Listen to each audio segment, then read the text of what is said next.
I'm all green. I could be turning into an elf. You see that rocky crag up there? Well, we're not going up there. You'll be glad to know. I mean, you actually can go up there. In a video I did a while back that looked at a walk up to the hill of Doune, I followed a path or a track through woodland that led up there. Tremendous views over to Stirling and down onto the Wallace Monument. And that's just a number of paths that will lead you up onto the hill of Doune. Beautiful. But we're not going up there. Today we're staying away from all that nasty green slopey countryside stuff, and we're going to stay and walk on a road. Yeah, I mean, I think sometimes we forget that here in Scotland we still have tiny little narrow roads that wind their merry way through the countryside like happy grey ribbons. And there is just a joy to walk on or to cycle on. You do get an occasional car on them, you know, so a little bit of care is required, but on a lot of these roads you'll often get stunning views, which will be the case today, as I hope we'll see later on. I don't know if you can hear that in the background. There's always something bleeping, isn't there? No matter where you are, there's something bleeping.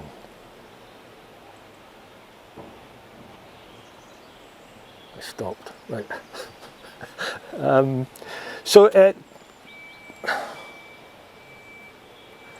Today's route is, this is Blairlogie's old kirk. I've been here before during that Doune video, and we're going to just go along a little track that I suspect will be quite muddy. I mean, where we are is on the north-eastern corner of the grounds of Stirling University, and from Blairlogie's kirk we'll head along that track and it will eventually reach the Sheriffmuir Road, and we will leave the Sheriffmuir Road and head uphill.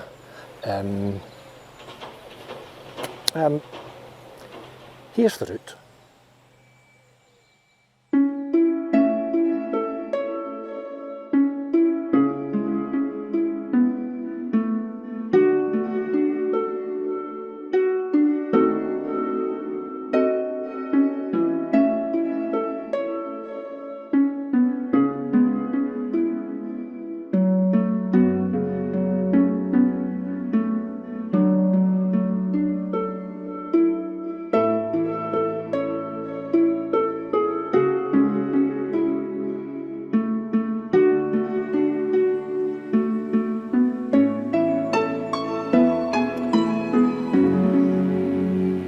So if you're ready,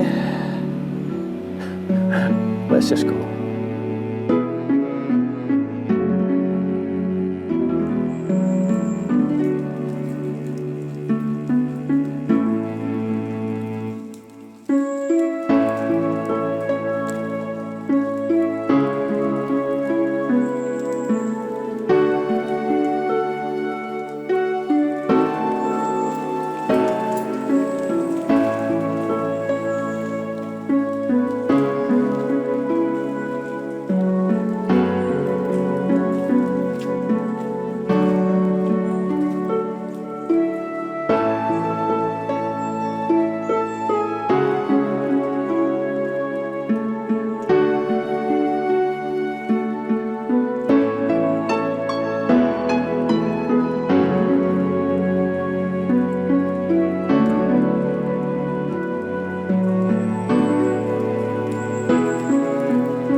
This is one of a number of viewpoints on this little walk.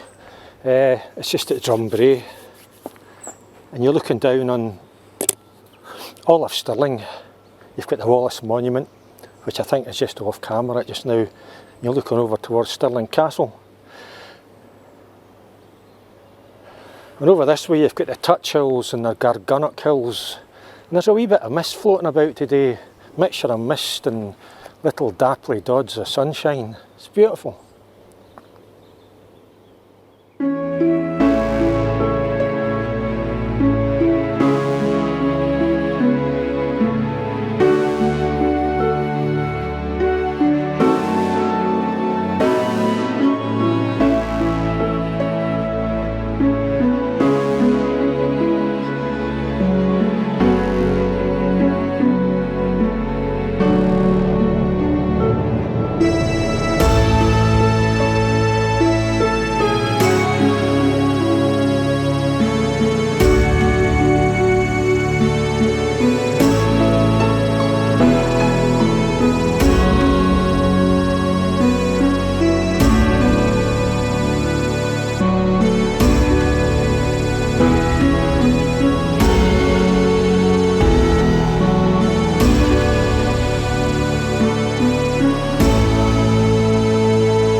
So at this point we're turning left.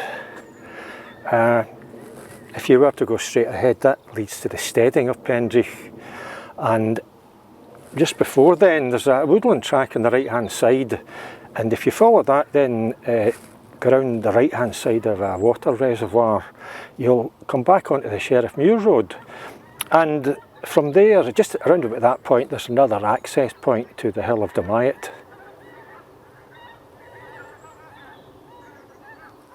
More geese. So as I say, we're heading down to the left here.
Sweet Sicily or Chervil, I think. If you rub it between your fingers, it's sort of licorice-ish, aniseed-ish. And I believe you can use it in cooking. But as I said in a previous video, don't just pick anything that looks vaguely like that, because there's a lot of plants that will look like that and they won't all be Sweet Sicily or Chervil. Some may indeed be poisonous. It's like mushrooms. Don't pick anything unless you're 145% certain as to what it is.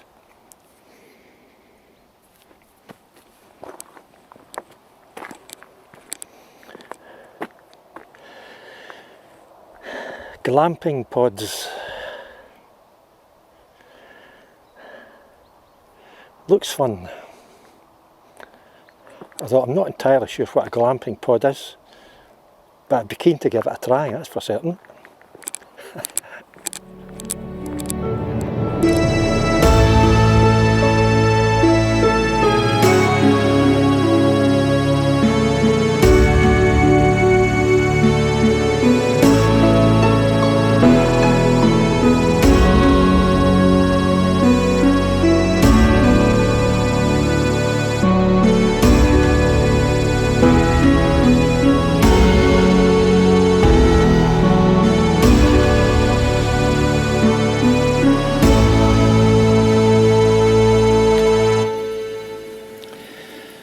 Well, it's always better if you can end any walk in a brewery.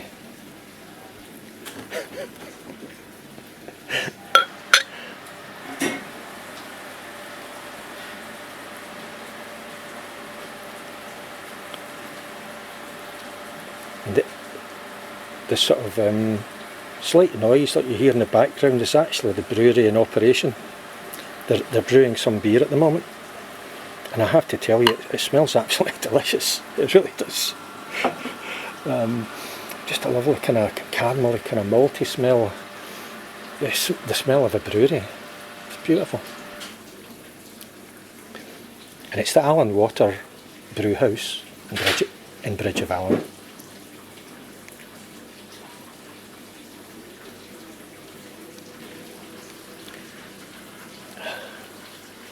A fine place to end any adventure, small or large.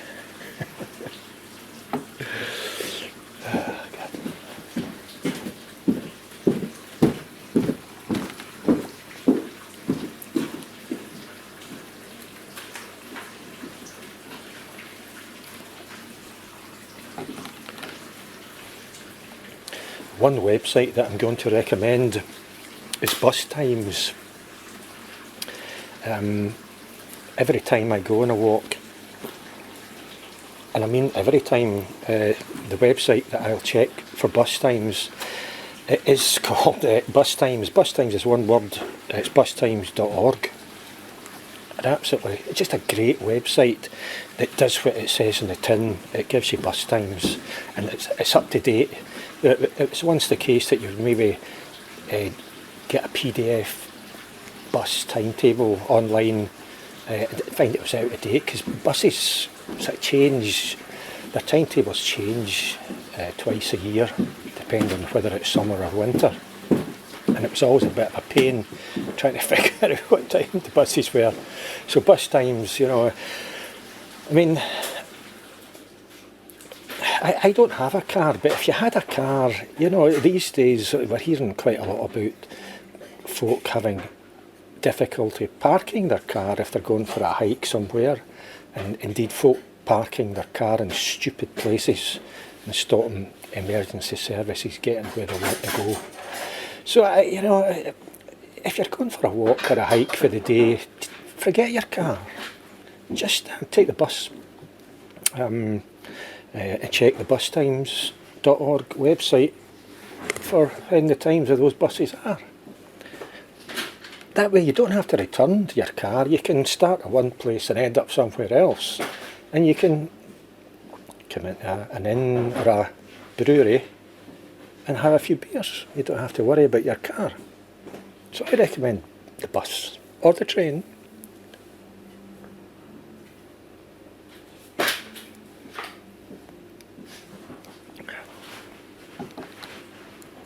Oh, lovely.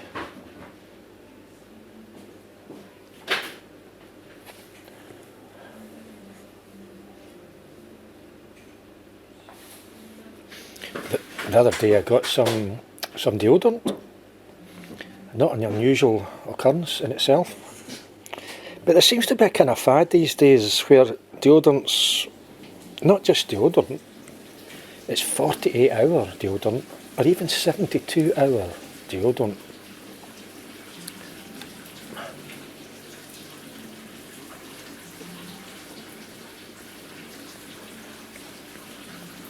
I mean, what are they trying to say with a 72-hour deodorant? What they're saying is, if you put this on, you're not ready to wash for 3 days. That's what they're saying. But it sounds pretty good to me. Give it all this, not have to wash for 3 days. Get up in the morning, go straight to the breakfast phase, miss out the washing bit. That sounds like the way to go to me. And I'm all for that. I suppose the next kind of thing will be maybe, I don't know how many hours it is, but a week's worth of hours deodorant, and you wouldn't have to wash for a week.